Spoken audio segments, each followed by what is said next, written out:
Right now, you're doing something almost unbelievable. You tapped a link, and a video from the other side of the planet just appeared in your hand. It feels instant, like magic, like the picture simply teleported to your screen. But nothing teleported. Something very physical and very fast happened in the space between you and that video. We say the video came from the internet, but what is the internet, really? It's not a cloud floating in the sky. It's not invisible waves swimming through the air to find you. The internet is a machine, a gigantic one, wrapped around the entire Earth. And today, we're going to follow a single click and watch exactly what it does. So let's start with your click. You want to watch a video, and your device sends out a request. But here's the first surprise. Your message doesn't travel as one whole piece.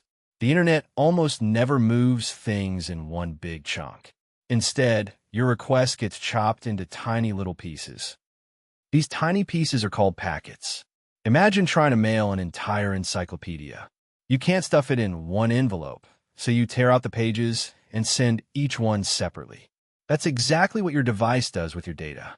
It slices everything, a photo, a message, a movie, into thousands of little packets.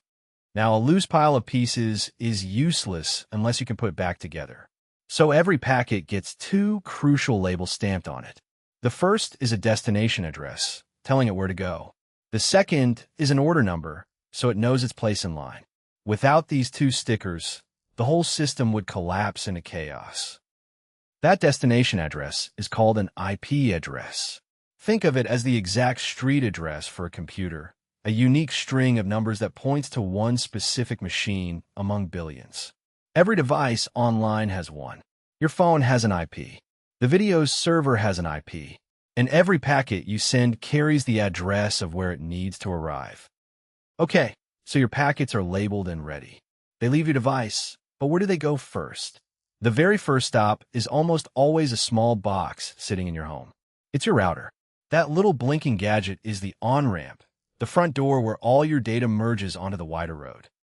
Now here's where most people picture something wrong. When your phone talks to the router over Wi-Fi, it feels wireless, like the whole internet is floating through the air. But that's a tiny illusion. Wi-Fi is only the last few meters. It's just a short hop from your phone to a box that is very much plugged into a cable. So let that sink in. The internet is not wireless magic. It is overwhelmingly, stubbornly physical. It's cables, buried under your street, strung between poles, threaded through walls. Wi-Fi just lets your phone hop the last little gap onto that cable. Once your packets hit the wire, the real journey begins. From your router, your packets travel to your internet service provider, your ISP. That's the company you pay every month. Their job is to connect your little home to the enormous network beyond. Think of your ISP as the local road system that funnels your packets from your quiet neighborhood onto the massive highways of the world. Now your packets are on the big roads, and they need to cross real distance, maybe an entire ocean. So how does data get from one continent to another? Not by satellites, mostly. The real backbone of the internet lies at the bottom of the sea. Hundreds of thick cables crawl across the ocean floor, linking the continents together. These are undersea fiber-optic cables, and they're the true skeleton of the internet. Some stretch over 10,000 kilometers across the dark, cold ocean floor. Sharks sometimes bite them. Ships accidentally drag anchors through them. And when one snaps, engineers actually sail out on repair boats to haul it up and fix it by hand.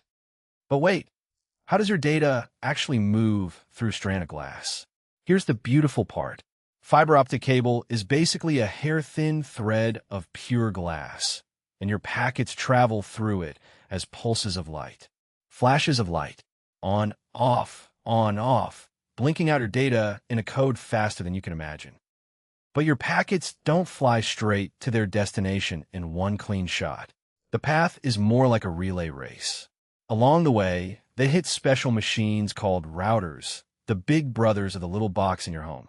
Each router grabs a packet, reads its address, and decides the single best next hop to send it along. Here's what's wild. No single router knows the whole route. Not one machine has the full map. Each router only knows one thing. which neighbor to pass the packet to next. It's like a chain of postal workers, each one just glancing at the address and shoving the letter one town closer. Somehow, out of all these tiny local decisions, your packet finds its way. And because each router just picks whatever path looks fastest right now, your thousands of packets don't all travel together. They scatter. Some take a northern route, some go south, some hit traffic and get rerouted. They arrive at the destination jumbled up, out of order, like a deck of cards thrown down a flight of stairs. Now, let's rewind for a second because we skipped something. When you click that link, you typed or tapped a name, like a website. But routers and computers don't understand names. They only understand numbers, those IP addresses. So how does a friendly name become a cold string of digits? That's the job of a hidden hero. That hero is called DNS, the domain name system. Think of it as the giant phone book of the internet. You know your friend's name, but to actually call them, you need their number. DNS is the service that looks up the name you typed and instantly hands back the matching IP address, so your packets know exactly where to go. So now, armed with a real IP address, your packets finally know their destination. And where are they headed? To a data center. This is where the video actually lives. Forget the fluffy word cloud. This thing is a massive warehouse, a building the size of several football fields, packed wall to wall with humming computers. Let this destroy the myth once and for all. The cloud is not in the sky. The cloud is someone's building, sitting in a field somewhere, sucking up enormous amounts of electricity and blasting out heat. Rows and rows of servers blinking green lights, giant fans roaring to keep them cool. Your video has an actual physical home. Inside that warehouse, one specific computer, a server, gets your request. It finds the video you asked for, and now the whole journey happens in reverse.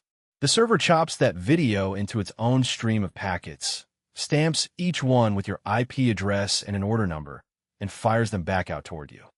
So now the video's packets make the same epic trip, but backwards.